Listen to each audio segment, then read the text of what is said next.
Empaka z'amashanyarazi kweshongora nezo kuzana emizano zimazire biro birukwika bishatu kana bibembezi b'amashomero bashabirwa kufayo okutungura entaranta z'abeegi.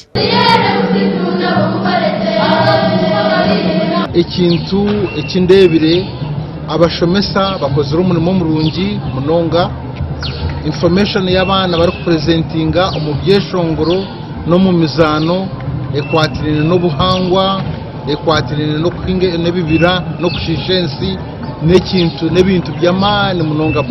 So it is all tuzana music, dance and drama kandi za region ya Rwenzori kandi tushemererwa munonga ko revejo ako abana nibegame ibintu byinji ezetabirwa amashomero garakwiki 12 okurwa mu district z'ekyanga cya Rwenzori kandi aganagasingira gandi aharurengo rwa district. Shomero agatakatwire ekintu kikuru nitwenda kubahiga abana nitubani tubafereza abo kuba nibege ibintu bingi kandi bo nibana babikunda ibona basi kuba wakuzire otari kukireba nk'ecyamani cyonka abana nibana bakikunda ni kimwe ha bintu ebiri kuteka mu abeegi omujinya okuguma omu mashomero. Ngena activities ngo kuziri kugenda mu misho ninungi munonga kandi twina amasiko ngo districts zirasinge ziraza kuza national level. Amashomero aga gabene gahayahayana omukweshongora byenzarwa okuzina amakondere n'ebindi bingi.